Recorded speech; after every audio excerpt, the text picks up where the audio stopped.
Welcome to Therapist Uncensored, a podcast where therapists freely speak their minds about real-life matters.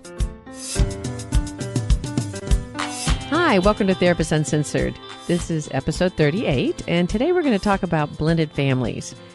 Many of us have been raised in or currently have non-traditional blended step families. And there is so many wonderful things about having a step family. Sometimes it can be really, really fulfilling, and sometimes it's just hell. And we're here to talk about what can make it go really well and what things to try to navigate to be able to make those rough waters go smoother. So welcome, and I hope you enjoy. Hi, everybody. We're back. I'm Ann Kelley. And I'm Sue Marriott. So I thought what we would do is, if you just associate for a second to the term stepmother, what comes to mind? Oh, it has to be Cinderella. It's not good, right? It's all Disney. Right. And witches, right? And witches. Not the fairies. Poisonous apples and cackles. That's right. And then if I were to say stepchild, just first off the bat, what is your association? Poor, mistreated. That's right. I have red hair. And so there's a term, redheaded stepchild, which is even worse than just a stepchild. So you're low on the totem pole. I'm really low. So it's interesting that that's in our culture, even though it's so pervasive, and that's the family systems that many, many, many children are living in. But we have this something in the back of our mind that just has this air of evil, if you think of Disney, right? Intentional evil, even. Well, and as we get to talking about it, it really comes clear and makes sense why this reputation ends up happening when you think about trying to blend somebody into a life with children. It really can set them up to feel like the evil one or be experienced like that. So I think it will make a lot of sense as we go on about why Disney depicts it that way. That's right. So we're going to do some myth busting real quick. So one of the myths is that stepfamilies aren't as healthy as what one would call real families. And, we've already debunked that a little bit because actually, when you think of what is a real family, right? What is your first association? I'm going to date myself, but Leave It to Beaver. That's awesome. Yes, exactly. It's two heterosexual married parents, first marriage, of course, and 2.5 children. 2.5 children that they probably didn't have any reproductive services to help them. And that they're all living together. And they're all straight children. Probably so. Well, outside of the kids being straight, the parents being straight, that's 23% of families in the United States actually kind of fit in that category of real family. My son at one point was giving a little talk, and he said he was old enough to know that that was not a majority. His math teacher had taught him that was not a majority. Yet we act as if it is, and we compare ourselves to this, I don't know if we would want to say outdated, but it's just statistically not valid ideal. Right, and I like what you're saying is like you compare yourself as if this ideal is anything less than that is somehow subpar and destined to only try to reach that ideal rather than having its own unique features to be thinking about. That's right. So that's the first myth, right? Is that the stepfamilies are not as healthy as real families. Now, the part that's true about that is that sometimes kids do struggle in these families, and we're going to say a little bit more about why that is. But in any statistic, it's not 100%, and there are some of these kids that actually do better than kids from first marriage, intact families. However, there are some struggles that these guys go through. So we want to talk about that and how to prevent it. Right. And if you stop to think about it, there's so many things affecting that factor about how kids are seen as adjusting when they are among stepfamilies, because to become a stepfamily, most likely as a child, you've experienced a split of your original family in a divorce. Likely there's conflict that's ensued in between and then the coming together. So there's a lot of multiple factors that could be affecting that. That's exactly right. So basically 80% of these kids, this is going back to the myth that they're not as healthy. 80% of these kids, without any intervention or anything, they do great and they're fine and they look just like any of these other kids. But one of the things is they can sometimes be more resilient because they've gone through more loss and they've gone through more transition. And so there's that side of things, right? And what's interesting too about this, again, just debunking the myth, is that It's the parental conflict with the ex-spouse that is actually one of the factors that where these kids don't do as well. So it's not so much the new marriage, but it's the continuing conflict and the stress that is brought upon by divided custody and things like that of a failed marriage. Right. That's true just of divorced families in general without the blended families, is that the effect of children's adjustment to divorce in general is significantly related to the level of discourse among the parents. It isn't the divorce itself. It's whether they are able to do it in a relational way. And, actually that reminds me, just one other little fact about that is that it's also when there is a huge, so this is just, we're just going to talk about divorce, effective divorce on kids by itself. And one of the things that I thought was really cool and painful, both cool and painful, because if you divorce and you, let's say just traditionally, the husband leaves and he was the main wage earner. And so the kids don't see him at all or very much. And they have to deal with it. And they're still living with mom. And they have to go through this very massive socioeconomic drop from what they're used to, which probably means moving and changing schools often because you've got to move further out of town or whatever, or move closer to mom's family or what have you. And those situations tend to be harder on the kids just because it's not just the divorce they're having to deal with, moving and losing their kids and losing their routine and losing their school. Like it becomes, the losses begin to really stack up. And the fear induced in the mom. Absolutely. Yeah. The terror.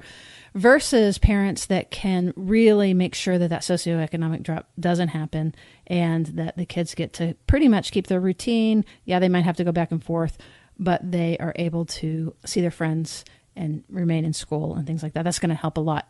The other big one, and this is a very meaty one, is that you can't mess with the mind of the child and their perceptions of the other parent. So even if the other parent is a SOB and you know that he's going to say that he's going to show up to get Johnny on Saturday, and you know for a fact that he's going to be drunk and he's not going to show up or something like that. Let's just say that. Your job would be, you can't really, like, if he's supposed to show up on Saturday, there's not a lot you can do to protect the child other than you don't fill the child's mind with what a SOB his dad is. You sort of let him figure that out himself, because there's periods of development where kids really need to idealize their parents. And he will figure it out on his own. But you want that to be his own experience of the other parent. In other words, you don't want to mess up the internalized image of the other parent at all. Right. You would probably want to let him process his own feelings about it and his disappointment, and try to encourage him how to talk to his dad about it and how relationships are difficult. So you wouldn't want to ignore it for certainly, but you wouldn't want to like cover it up, but you also don't want to throw that kerosene on it, or throw that parent into some evil image. That's right. Throw them under the bus. So the second myth is that stepfamilies break up more often, and that's really a very bad thing. And the fact of the matter is they do actually, second marriages do tend to fail more often than first marriages. First marriages fail. It's like, would you buy a product if you already knew that it had a 50% fail rate? So first marriages, actually it's on a decline, believe it or not, but still are at about a 49 to 50% fail rate. Fail rate, that's right. Now, if you divorce and you remarry, 75% of people that divorce do remarry, and then that divorce rate goes up to in the 60s, right? But the group that actually has the highest breakup rate are folks that live together, they cohabitate, but they don't marry. It's just a kind of quirky truth. They're just kind of seeing, I actually had lunch with John Gottman and was talking about this exact thing. And he was just saying that they're just a different animal. And for whatever reasons that they have to not marry as a group, not, couples that don't for some specific reason, but as a group, as a whole group, they're much more likely. There's something about the staying power that is much weaker than stepfamilies. So what I'm saying is that there's some truth in it, which is that it is a little higher, but it's not what people typically expect. And the other thing about it is that a lot of times the first marriages, they last a lot longer. It takes a lot longer to figure it out. Whereas with second marriages and stepfamilies, usually they figure it out pretty quick because it's so hard for the first 2 years. And so let me ask you this. Do you think that the reason that the number is a little higher is because whatever the problems were in the first marriage, you bring it into your second marriage and you begin to do the same thing. Definitely. I think that's one of the reasons, but I think there's also much other reasons. But I Right. think sometimes we repeat thinking that we're going to have the grass is greener, and we found just the opposite of other partner. And then shockingly, we start having some of the very similar issues. And then we've lost that idealism of the new start. So one of the things is they do divorce earlier. And one of the leading factors of that is the adjustment to non-related kids. So the second marriage will do a little better if there's no kids. If there is kids, that's where it's just the Achilles. It's really, really difficult to suddenly move in and have the primary bond be with your partner, your loving partner, and someone else, even if it's a child. And then that child having their primary bond over here. And so the process of who in the heck are you coming into the system is tough. That is the big deal for why these marriages can go bad. And by marriage, I mean that widely. But that's one of the reasons we wanted to talk about it, is because it is a high-risk group. But if you do it right, and there are some things you can specifically do, we can really reduce that number. Well, and there's things to really look for and plan for. And I think for most of us, when we can sort of see where the stress is coming from and predict it and know it, it takes the stress. When you think it's unique to you or to your partner and you start assigning a lot of hostility because these things are happening, it's really painful. And since you've already been through divorce, it's a lot easier to think, I'm just going to go through this process again. I know how this happens. And they don't often have children that hold them together like the first marriage for the same length of time. So the bad and the good news is the second marriage usually is going to fail by 2 years. So usually if individuals can make it through that first 2 years, which is hell. They've got some of that adjustment already accomplished. That's exactly right. And then the last myth that we want to just address is that the stepkids don't do as well and that they're doomed, basically. The stepkids that are, if you divorce and you remarry, you've screwed your kids over, let's just say. That is popular thinking. And the truth is that some of these kids end up better adjusted than, the population where there's not divorce. I think I've already mentioned that there is some struggle, particularly academically and socially and things like that. It's not that it's no issue, but it can build resilience and there can be real gains from it because they also have a lot more people that love them in their life if things go well. Their Rolodex increases, their bench deepens. And, the truth is that all families have issues. And every single family has difficulties, similar needs, love, acceptance, so bringing order to a chaotic world and giving a sense of belonging. But step family issues are more exposed.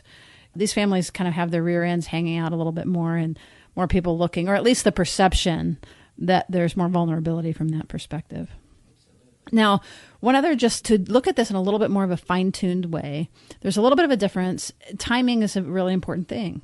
There's a little bit of a difference between boys and girls. So with boys, they just in general tend to do better. They adjust better. They roll with it. They just kind of whistle along, again, as a group. And when we say boys and girls, we're really aware of it's not all boys and it's not all girls and the gender continuum.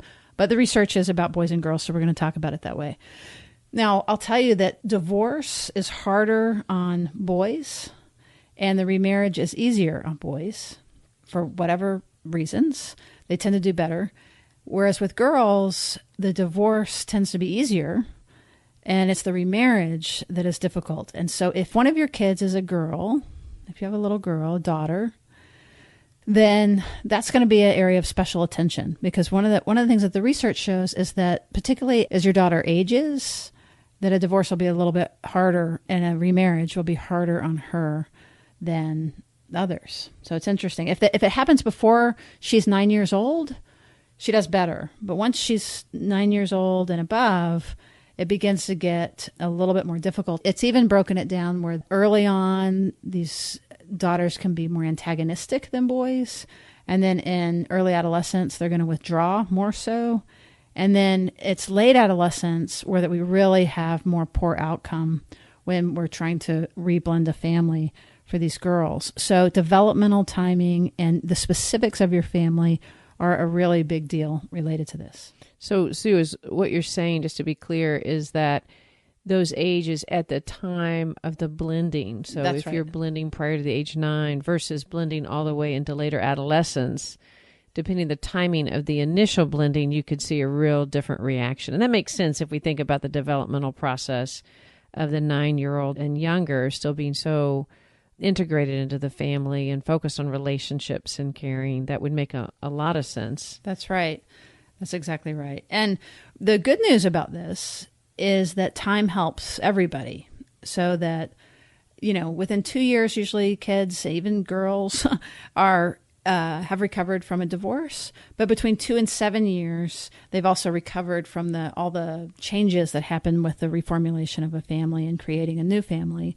And what we want to do is we want to speed that process up as much as possible. So that's part of why we're going to be focusing on some suggestions about that.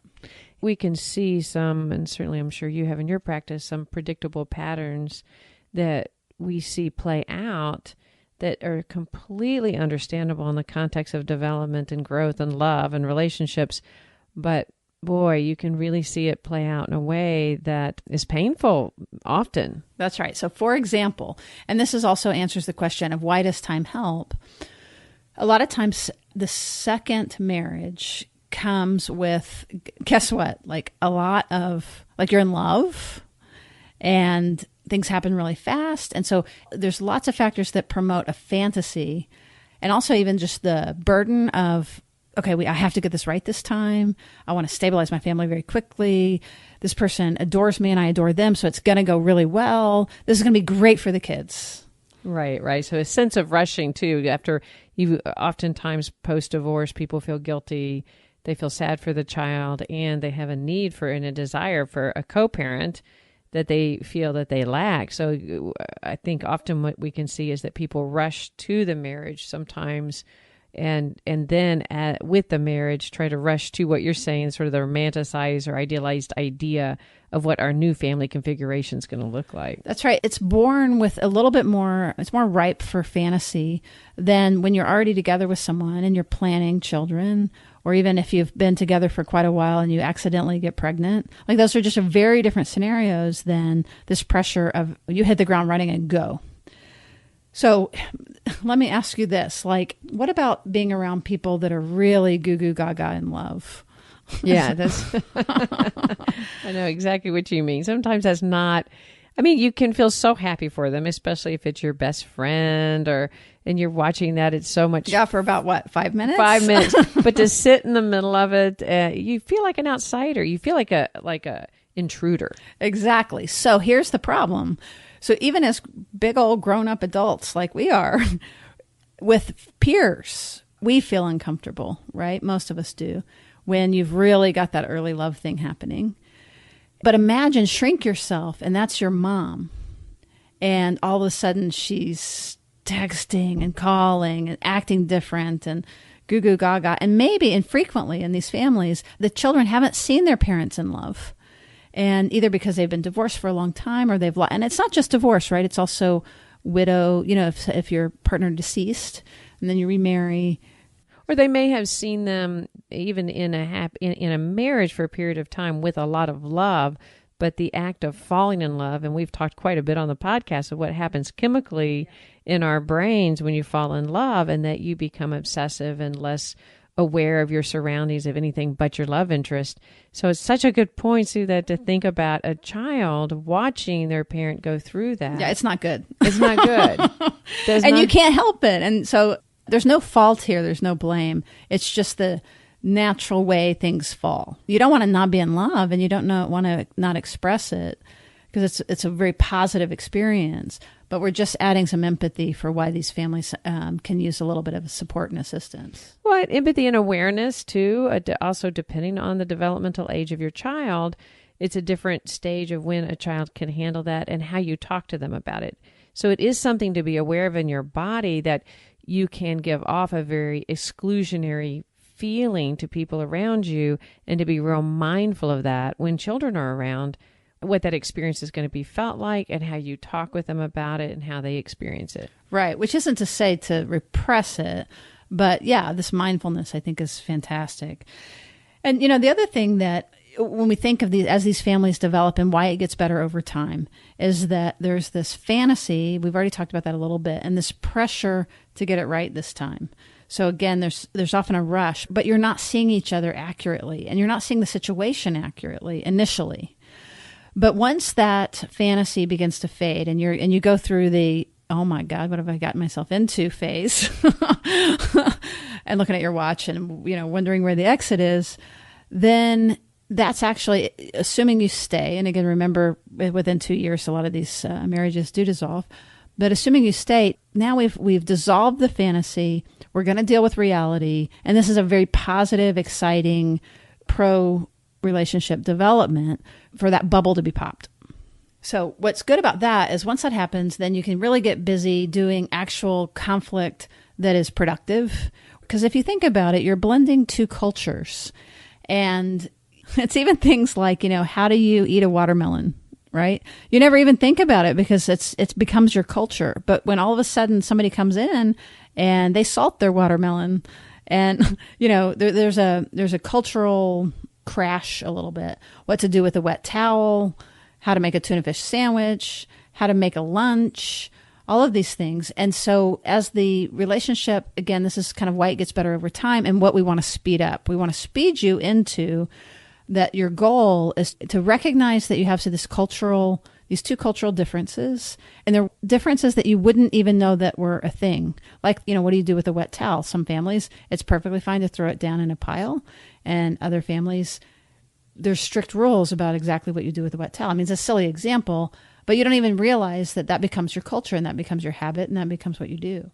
Well, and it's even something that you don't even recognize that it's a cultural difference until it happens. And I think one of the things that can struggle in blended families is that when we recognize the differences, sometimes we feel affronted a little bit. And right. Like what do you mean you don't salt the watermelon? That's crazy. Especially kids love to express things if that's not how it's done, if you think obviously at the different developmental ages. So I think one of the things is, I agree, we want to speed things up, but we also want to be aware. So when we're talking about these differences, part of what we're wanting to express to you guys is that as you're going into this process and deciding to blend families, the more that you guys can talk about these differences, the better. A lot of them you won't even recognize until you've blended and you've moved in. But I think one of the things we want to recommend to start with, and that is that you don't try immediately to create one united front, that you have to bring the kids along and the parents along, and it involves dialogue and discussion. So if someone's throwing the towel, for instance, on the floor, it could behoove us first to sort of get used to that as a different process, but then very quickly get into how does our family want to do these things, and to try to generate the combining, the evolution of one, rather than this is the way it needs to be done now, real categorical. But that's part of the problem, isn't it? Because the way, how you load a dishwasher is the right way to load a dishwasher. Exactly. So what we're saying, folks, is that you have a culture that you've created, and it's way better. It's going to help you blend families. It's way better for you to recognize that it's just a way. It's just a way, not the way. Right. And actually, the more, if you can find things that you can give on, then you can hold things that are actually more important to you. And this really comes up around holidays and things like that, how you celebrate birthdays. And I think what's really important is not only the forming of the new. I think when kids and parents get to process kind of the loss of the old, because there really is a loss. People put white Christmas tree lights as opposed to colored, or just there's so many variations that you don't even know that's in your culture. And when you discover it as a cultural clash, how you handle it, and as you develop one, kids go through feelings of loss that they didn't recognize. They were in this idealized state of moving in all together and this is going to be fun. And all of a sudden it's like this record scratches because it's, wait, we don't do it that way. Wait, that's not how it's done. So what's an example then of creating a we out of white Christmas lights versus colored? Because those obviously don't go together. And, people have a lot of feelings about this. So it's a great example. And I think that's your point where it takes some time. I'm going to start with the proverbial what not to do. And that's, oh, no, that looks horrible. Or, even the white Christmas lights do even look the horrible. white, yes. And so, when you're working, especially for the step parent with the stepchild, first recognize that you might actually hear the child say, "Oh, that's dumb," and that could be kind of triggery, and to realize your own reaction to that, and then to really help the parent join with the child. Say, "Oh my gosh, that would be weird. You've been doing it that way, and we've been doing this way. I can see why it would be good that way." And like where you're really first validating their way and giving it some credence. I think, as we've been talking about, the more that the child feels validated, that could be a very perfectly reasonable way. That doesn't mean we land there.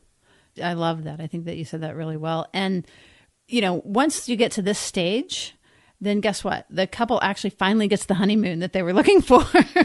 It might be 7 years down the road, but once some of those things have been resolved and you find win-wins and you figure out a way to both hold your history, but also create something that is new and different, that is a new culture, that is the blended culture, then the conflict tends to go down, the stress goes down, and then you can find your in-love feelings and really express them it's easier, right? Yeah, so that record scratch at the very beginning, you get to put the record on again as y'all work these things out. I think some of the hardest parts, though, is in discipline, because especially if you've had two parents coming in and blending. So there's all these different options. There's one where there's only one of the couple has children, and so you have a step parent but no blended siblings, and then you have blended siblings. And especially with blended siblings, we've already set up patterns of discipline and how things go and permissiveness versus boundary setting. And I think I can see that as the probably primary cause of conflict when two families come in, because they hit more on the level of risk or more on the level of lack of safety. When one child is being treated more permissively than the other child, you can see the crash of that culture could actually lead to something that would scare one. And so there tends to be a tendency to want to get in there and maintain, especially the less permissive, more boundary setting parent with a more permissive parent. There is a real temptation to get in there and try to micromanage and get on board with one family plan. But of course, one of the recommendations would be that the step parent not jump in for the first year or so in that direct disciplinary role. Right. This is one of the tips and tricks of what to do and what not to do, right? Because we want to get you to that honeymoon stage if you haven't hit that yet. And the tip that you're talking about is to watch for polarization within the couple around parenting. Because here's the scenario, kind of like you're saying, is that often there's either, you've been single for a while, so your primary becomes your kids.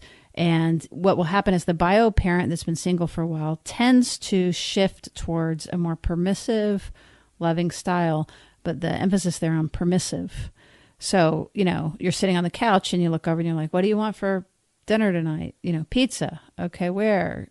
Papa John's, Right, where the child gets to end up making a lot of decisions with one parent. Right, because you're co-regulating, and it's normal, and, it's fine in a sense. But then you get somebody else coming in, and the biological parent with the child will tend to drift towards a permissive, caring style.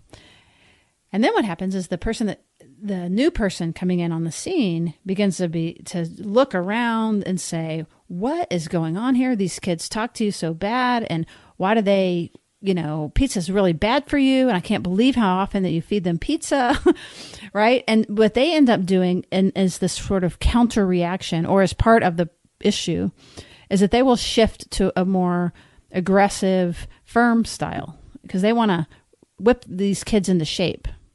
Right. And you can see how well right there where Disney got their call on the step family. Exactly. Nothing like having the other parent go, "What? Pizza on the couch? We're going to sit at the table." And then the child doesn't always get to make the decisions. All of a sudden now there's another parent role in that position. You could see where that would immediately create some tension and some threat, which of course, remember, that also creates tension for the biological parent who had grown used to more of a collaborative approach with their child. And then they have to, feel the triangulation of that role of wanting to be connected to their partner, but also the shift in role with their child. That's exactly right. And so what we want to do is we want to look for the health of both styles of parenting, and the health related to the biological parent who's been hanging out with their kid for however long is the love and the care, right? That's the strength of that, of course. And then the health of the person coming in has to do with order and boundaries and clarity around, I end here and you begin there. And that's a very healthy thing to bring in. And so if you, instead of polarizing and saying my way is right and you guys are screwed up, or, oh God, don't talk to her this way, she's scared of you. And, that's a polarization versus you both moving towards the health in each system. So what you want to move towards is the firm, loving space where it has both things. It has good, healthy boundaries and clarity, so the child it's predictable. They know their place, that they are going to orbit the couple, and that's good. But also, there's a lot of care and respect, with which that happens. So the firm, loving parental role is just whether you're step family or not, that's really what you're aiming for. Right, and to be able to create that away from the child, to kind of come to a decision about how that's going to come about, and really work hard not to play that out in front of the kids. I can't believe you're letting them order a pizza again, or, you're never, what about what I want for dinner? Or that dialogue happening with the children is going to set up a triangulation kind of feeling between the step and the bio and the children. So speaking of that leads us to our second tip and trick that we really want to get across to get you to the couple honeymoon. Is there's this whole, with 3, and of course, there may be 6 or maybe a ton of kids, but we're just focusing on kids as one unit, then the parent, the biological parent typically, and then the other parent coming in, right? And with 3, you always know there's an insider and an outsider. And so, we had hinted at this before, but the more stuck one gets in an insider position or an outsider position, the more painful it is. So, for example, we've been talking on this podcast a lot about attachment. The child has their primary attachment and their comfort with this very meaty relationship with their parent. And that is, nonverbal, and how loud we speak and our pace that we speak, all of that is pre-established. And has been there for years. Has been there the child's whole life. So then you have the other person coming in. In this example, the child and the biological parent are the in, and then the other person coming in is the out. And so the middle person, which is the parent and partner, the bio parent, and by bio, it could be adopted, whatever, but like the primary, the first parent. Good point. And if they just see the new spouse or the new person coming in as crazy, that reinforces the polarization and the out status of that person. Versus if they see that it's a very vulnerable thing, that when the child's not around, you guys are tight as thieves, but the child comes around and you lose them, that's a painful position for that person to be in. And a very common one described. A very, very, very, very common. Let's run over that a little slower. I think what you're saying is the common position, the very difficult position, is for the step parent to feel on the outside of this dyadic relationship, even if it's multiple children, but this system that's really intrinsic and been felt for a long, long time, and to be felt, anytime we feel as an outsider, we're naturally supposed to feel threatened. That's not a healthy thing to feel for us. So we naturally get in a threatened state. And for the biological or the adoptive parent, the primary parent, to really be aware of that, that you have, then the parent has an instinct, one, to protect their children, because that's also biologically, naturally driven. And then you have the spouse that also needs protection because they're feeling on the outside. That's exactly right. And then the other thing that can happen is the parent, the biological, we're just calling biological parent, now is close with and cuddling with partner on the couch. And now guess who's the outside of that unit, right? Mm-hmm. Is the child. Suddenly the child goes from in to out very dramatically. And so basically we want to have empathy for the child when the two of you are together, have empathy for the new spouse coming in when you're with your child, and then also empathy for you, the one that's in the middle, because it's a very hard position to be trying to manage all this. And you don't want to be choosing, of course, yet, you're pulled in these different directions.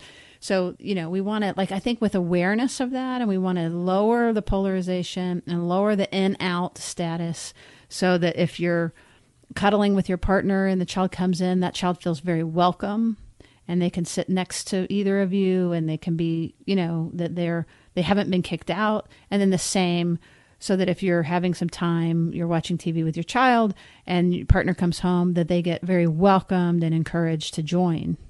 And these are little ways that one could facilitate more of a fluidity among those things. And it doesn't mean that you don't get alone time with your child, but just that you're mindful of how of navigating those waters. And to think about the relationship between the step and the children, and to make sure that they spend some time forming their own bonds so that that relationship gets solidified. And that's what we mentioned to begin with. Over time, that starts happening more and more, so that experience of the outside starts going down. So that's another reason why we start experiencing it over time, things getting better, because we start feeling that if things go well, we start feeling that threat to go down. But to just remember that threat, when you feel it, is a natural threat. And when you feel it in your body, if you can recognize it in a mindful way that this is a natural threat, because if you don't, what ends up happening is you feel threatened, you feel upset, and you can easily project that outwardly, and that can create the conflict between you and your partner. That's right, because pain trumps empathy. Because when you're in a threatened state, it's very hard to be in this generous, empathetic, perspective taking place. So we really want to be attentive to the neurobiological mandates, really, that have to happen in this forming of this new relationship. Now let's move on to another tip, and that is to watch for losses and loyalty bonds and too much change at one time. That's a lot, but we're just going to fill you with tips and tricks. So one of the things that the research has found is loss of the parent, and this, flows naturally from what we're saying. Loss of parental attention is a really key, frequent theme for stepkids. Yeah, and that's a little bit of what we've been talking about, loss of parental attention. It's already probably been happening in the sense of a divorce and conflict and the adjustment that one parent had to go through. Then oftentimes there's some period of time where healing happens, and then joy returns, and then you have a connection and a child caregiver bond, and that's going really well. And then you enter somebody new, then the child is going through that experience of loss again. That's exactly right. And so watch for change and how quickly change is happening. So be careful about that. And then moving on to the next one. And again, we've already hit this a little bit, but it's creating a new culture and a we culture. And you really want to tend to that. So we've talked about that a little bit. So we can move on to the last. Forming new routines is really, really new important. Routines, new traditions. That are unique to both families. We haven't talked a little bit about there's you need to bring some of the old traditions in, and that's through objects, through things in the house, and keeping some traditions and honoring traditions of both blended families, where we learn that's our tradition now. It's your tradition now, it's going to become ours. And then we think it's important to form brand new traditions that are unique to that family blend. And so the last one is about ex-spouses. I'd mentioned before, don't mess with your child's internal idea of the other parent. Just let them have it and let them work it out, and be supportive and catch them. But this is even more specific to that, which is that one of the most stressful things is conflict between the ex-spouse and the custody issues and this, again, it brings us into not our best self often, and it's very, very stressful on the kids. So what's interesting is if a spouse dies and the family goes on, those kids tend to do better than if there's a divorce. And one of the reasons for that is that if the parent dies and they're married and they're in love, they're going to have representations of that lost parent all through the home, and they're going to be revered and loved and talked about at gatherings and missed. And in other words, they're kept alive in this very positive way in the child. Now with divorce, of course, that gets very, very complicated. So what we're saying basically is to figure out a way, whether the spouse is gone entirely or you can't get them out of your life. And to regulate yourself, unless it's let's say you're having conflict with your ex-husband or your ex-wife.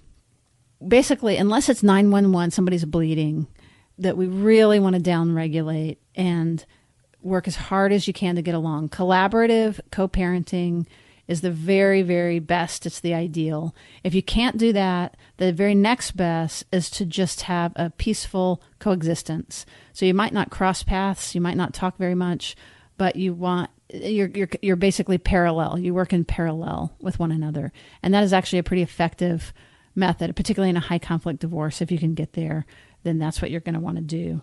And so you're going to want, the ideal, as you mentioned, Sue, is that there is some collaboration and that the child feels that. So the word is that there's continuity. You want some feelings of connections. And in fact, if that ex could come into the home during transitions, if they feel welcomed, if it feels like the relationship didn't get severed. Because think of the message we're sending the children when the relationship goes so poorly that it's severed, and now these two people we thought, were in love and were our parents now don't speak to one another. That if we think about all the messages in attachment, that's a huge message to the child that when things go wrong, relationships end and they're cut off. So the more that you can work along the way, by the way, in divorce to make it collaborative prior to ever getting there, but even if it's been a little while, to reheal so that you can have transitions and you can have dialogues and you could go to sporting events and you can engage at sporting events where the child sees that they don't have to make a choice between the two. That's really, really important. That's right. And, there are couples that really can't do that for any number of reasons. They're high conflict. And so in those cases, then when it really can't be resolved, but whoever's listening, if there's any way to open your heart, because the kinder you are to the other person, you're probably going to get something a little better. I don't mean be a doormat at all, but if we can move it a little bit in that direction, it might down-regulate the system and calm people down. And so if you can find ways to be generous, you will often get that back. And that's only for your child. You don't have to, you can hate the person, but if you guys can get along, it's best. Now, in those cases where you can't, then schedule trumps everything. Just go by the schedule. There's nothing personal about this. We're going to just create it and do it. And, more distance might be better in those cases. In transitions happening where you don't have a lot of interactions so that the child doesn't have to absorb that there's distance. Because even if you're just being cordial, but you're extremely distant, a child, their neuroceptions pick that up. So probably transitions at school are much better if you haven't been able to get to that place. And if you can approve, remember, you're focusing on the parenting. You don't have to. And when you talk to your child, you talk to him about, your mom's a really great mom. Your dad's a really great dad. You don't have to talk about their obnoxious behaviors as a spouse. Exactly. So we've filled this episode with tons of things to do and ways to focus on keeping the child at the center. A lot of times people make the mistake of, I'm in love and this is so great. And as the relationship goes, the family goes. And that's true in first families. But, later blended families, we really have to attend to the kids and work on those up-down relationships for your marriage. Like it actually will help you have a successful, happier relationship. This is important too. It doesn't mean you have to be close. There are some step families that actually can have quite a bit of distance between the step parent and the child. And if you can find a place of homeostasis where there's not war and there's not hostility and there's not hurt, then that's actually a good spot. So you don't necessarily, a lot of times people have the fantasy of being a parent and maybe you're going to be a distant aunt figure or a distant uncle, but a generally benevolent person. That's a model for healthy families. And here's the hope, and we're going to end with a lot of hope, which is that while there's some challenges, there's some real strengths in these families. And I'll tell you one thing, that the second marriage, once it gets through all this BS and this pain and heartbreak, actually tend to be happier. And then the kids finally do get what the original fantasy was. But there was just a little bit of a journey to get there. Yeah, usually around probably about 7 years to 9 years, you were saying right before we started the show, that then the blended families function and look just like original families. That's right. So any hardship or loss has been processed and, that they look really great. Then, as a matter of fact, you can't tell a blended family from a first family once you get these years underneath you and you work through these specific things. Sue, before we wrap up, we've been doing a lot of talking in very traditional terms, and we haven't talked much about how these relate, some of the statistics we're speaking of, et cetera, relate to alternative families or homosexual families or same-sex families. Well, actually, no, I'm really glad you brought that up. I had actually meant to get to it earlier, which is there's some really interesting research that, first of all, GLBTQ-headed families, I love talking about this because their family spectrum is so different. It's like a rainbow. So there's a whole lot of biological parents that are gay or lesbian or trans or consider themselves queer, but basically same-sex headed families is the way we'll say it. That sometimes you're in a heterosexual relationship and you have a baby and then you come out later in life. That's especially my age. That was more kind of what happened. But kind of basically starting at about my age and down, then there's so many ways to create a family. And in particular, these couples have been so creative, and it's such a rainbow because there's much more mixed race families, adoption, grandparent families, taking in your niece or nephew. It's just so beautiful and colorful. But in all of those cases, you're still dealing often with having to get along with non-related kids. And we hadn't mentioned this before, but it's really different when, the underwear is your own versus it's someone that you're not related to. Actually, if it's anybody else's, but particularly a child or whoever that you're not related to.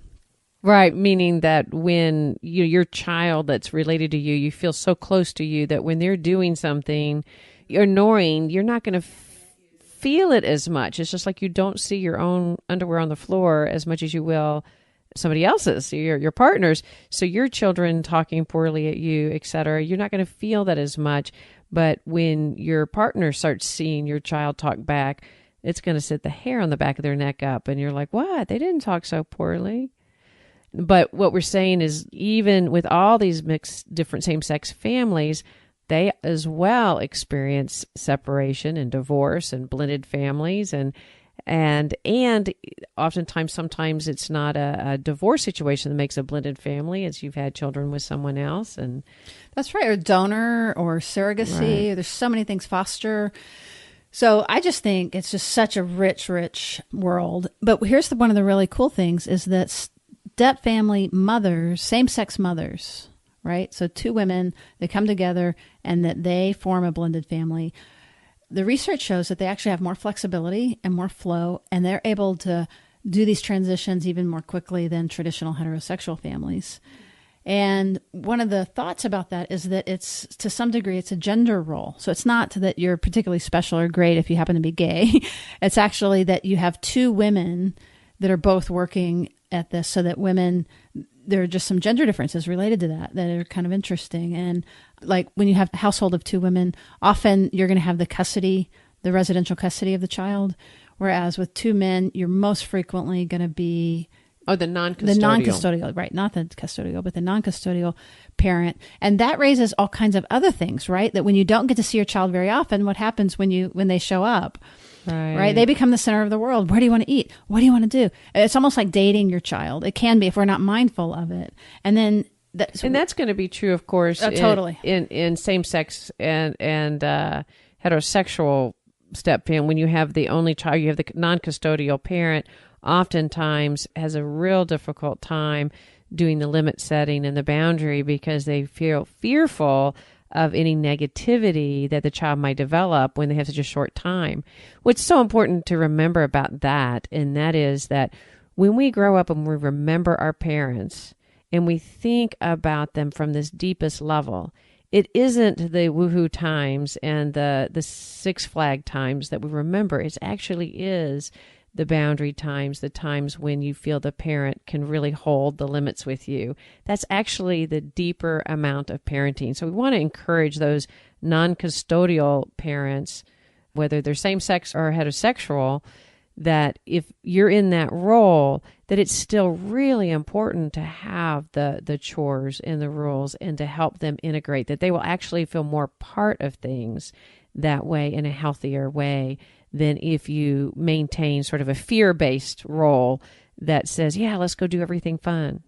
I love that we're getting to this, and I know this, I love it because it's so, so important. And because who doesn't competitively parent, right? But so even the person that has custody, what you did that with them, and, but I'm your mother, and so that happens. But also you see that with same-sex families as well, like two people going to the child and both wanting to occupy the mother role. And so all of that is sort of the nuances of what same-sex couples work out. Another one of the differences is that they often have less support from extended family. And I think I don't know, now I'm just talking out of my experience and my guess, but I think that's probably less true now. But certainly before, there was a much greater chance that there had been, either by the parent of the child's own choice or through being disowned or kicked out of churches or what have you, that there's more often a disruption, which then that also affects the child related to grandparents and aunts and uncles and things like that. So a little less support than in issues that may come up in a blended family respect. Right, in a heterosexual blended family. Mm-hmm. That's exactly right. And, we wanted to get to that because it really, like we said, only 23% are heterosexual, biological, married, first marriage kids. So, the audience we're speaking to is so colorful and wide, and there's so many ways to form a family. And we really want to help you guys do it in the most loving, slow, that would be some of our parting advice, is to slow it down. It's all going to be okay. If the relationship is right, it's still going to be right in 6 months. Don't expect it to be ideal in the first couple of years. We don't want to scare people off because blended families are wonderful. They have so many positive aspects to them. But to understand in going in that it's going to be difficult, then you won't be so shocked. The fall won't be so hard if you're not expecting it to be just easy and ideal. And to know that it will also be different at different developmental periods. Bringing in an older adolescent in as opposed to a 9-year-old child is going to be a very different experience. And don't hesitate to get help in this process by a professional that already has a lot of expertise in this area. So my last thought on this is that if you hang back and wait, and you just hang back and wait, those kids are going to want you around, and they're going to be curious about you, and there's going to be a little mystery. And you mean with the step parent? Right. How not to be portrayed as the negative evil one? That's right, because if you hang back a little bit and let it happen at a slower pace where the kids can be caught up, then they're not going to feel intruded upon, or that intrusion will be a lot less. And it might mean that you have to slow down the pace of the adult relationship, see them more, when the kids aren't there, things like that, and kind of more slowly wind your way in and create the friendship and create the relationship with the kids from a dating perspective. But I'm just telling you, don't worry about going slow. Slow is fast. Slow is fast. Slow is such a great recommendation, Sue, because, kids are so, depending on what age, kids are also so smart and so perceptive. And if you go in and you try and you're anxious too much at the beginning to go and take them to do those special things and create that bond as fast as possible, that in and of itself can make a child kind of put the brakes on because they can just feel that it's not something naturally happening. So coming in as a step parent is a slow process, and letting that relationship develop, I think, is our best advice. Thank you for listening all the way to the end. I hope that you found today's episode useful, and please feel free to share it with anybody that comes to mind as we were talking that could use it. And we're about to launch. We are in the process of producing a very exciting thing, which is a free course on Modern Adult Attachment 101. It's called the Updated Basics. And we're going to put that in the show notes. It's at Eventbrite, and you go to Eventbrite and you look for Therapist Uncensored, but we're going to actually put the link in the show notes so you can go right to it. And what we encourage you to do is get on there and sign up for the waiting list, and that way you'll be informed as soon as it's available. And if you'd like to hear more, go to our website, therapistuncensored.com. There you can sign up for our email list. That way you won't miss the very important things. We don't email very often. But the way to get in where we have actually more contact and you'll get a lot more stuff is if you just go to our Facebook page.